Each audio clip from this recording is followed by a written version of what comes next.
Assalamualaikum warahmatullahi wabarakatuh. Perkenalkan, nama saya Irfan Wiratiadi dengan NIM akhir 121 dari Prodi Teknik Sipil dari Join 8 dan dengan list merah. Pada video kali ini saya akan melakukan presentasi mengenai salah satu tugas besar di mata kuliah Prodi Teknik Sipil, yaitu rekayasa lalu lintas yang saya dapatkan di semester ini. Jadi, saya akan menjelaskan sedikit terkait tugas besar. Pertama, tentang teori dasar mengenai landasan mengenai apa itu rekayasa lalu lintas. Jadi, rekayasa lalu lintas itu adalah suatu penanganan atau cara yang berkaitan dengan perencanaan, perancangan geometrik, dan operasi lalu lintas jalan raya serta jaringannya, baik itu terminal, pengguna lain yang juga berkaitan dengan moda transportasi lain. Jadi di dalam rekayasa lalu lintas ini lebih membahas tentang transportasi, yaitu transportasi sendiri definisinya adalah pemindahan barang atau manusia dari tempat asal ke tempat tujuannya, atau salah satu jenis kegiatan yang menyangkut peningkatan kebutuhan manusia dengan mengubah letak geografis barang atau orang, sehingga terjadilah adanya transaksi. Jadi itu untuk definisinya. Dalam tugas besar ini sendiri ada beberapa tujuan yang harus dicapai atau beberapa hal yang harus dilakukan. Di antaranya kita akan mencari jam puncak, volume lalu lintas dari dua arah yang melalui suatu titik rata-rata dalam kurun waktu tertentu, kecepatan ruang rata-rata atau SMS, kecepatan rata-rata waktu atau TMS, dan lintasan harian rata-rata atau LHR. Selanjutnya juga masih ada derajat kejenuhan atau disingkat DS, serta hubungan antara kepadatan dan kerapatan lalu lintas, serta volume dan kapasitas dari kendaraan itu sendiri. Nah, dalam mencari data-data yang kita perlukan tersebut, kita menggunakan panduan. Panduan yang diberikan oleh dosen kami yaitu adalah MKJI 1997 atau disingkat kepanjangannya adalah Manual Kapasitas Jalan Indonesia tahun 1997. Jadi panduan ini berisi perhitungan kapasitas dan perilaku lalu lintas di segmen-segmen jalan mikro di Indonesia, sehingga tidak dapat digunakan untuk melihat atau menganalisis kinerja jaringan jalan secara makro. Selanjutnya, apabila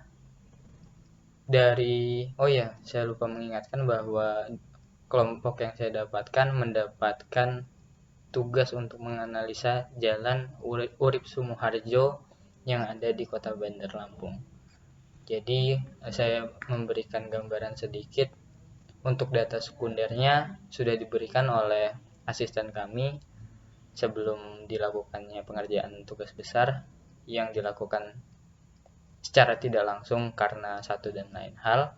Jadi untuk data sekundernya sudah didapatkan secara langsung, dan sedikit gambaran jalan yang saya dapatkan ini merupakan jalan 2 lajur dan 2 arah. Karena jadi terdapat 2 lajur dan 2 arah. Mungkin itu saja penjelasan. Selanjutnya, apabila data-data yang saya sebutkan tadi sudah didapatkan menggunakan panduan MKJI, langkah selanjutnya adalah mencari hubungan karakteristik lalu lintas, baik itu kecepatan, arus, dan kerapatan, menggunakan beberapa metode. Dan pada tugas besar kali ini yang digunakan adalah metode Greensill, Greenberg, dan Underwood. Jadi saya akan jelaskan terlebih dahulu secara singkat saja terkait metode Greensill. Metode Greensill ini merupakan metode yang paling awal digunakan dalam upaya mengamati perilaku lalu lintas. Dilakukan oleh yang bernama Green Shield pada jalan-jalan di kota Ohio, Jepang, di mana kondisi lalu lintas memenuhi syarat karena tanpa gangguan dan bergerak secara bebas. Sehingga ia menyimpulkan bahwa hubungan antara kecepatan dan kepadatan bersifat linier. Namun ada lagi nih metode kedua, yaitu namanya metode Greenberg. Jadi metode ini mensurvei hubungan kecepatan dan kerapatan. Namun metode ini berlawanan atau bertentangan dengan metode sebelumnya karena metode ini menyatakan bahwa menyimpulkan bahwa metode nonlinier lebih tepat digunakan untuk menghitung permasalahan ini, yaitu dengan fungsi eksponensial. Dan pada metode ketiga atau Underwood juga menjelaskan bahwa memperkokoh dari metode Greenberg, yaitu metode ini mengemukakan hipotesis bahwa hubungan antara kecepatan dan kepadatan adalah hubungan eksponensial.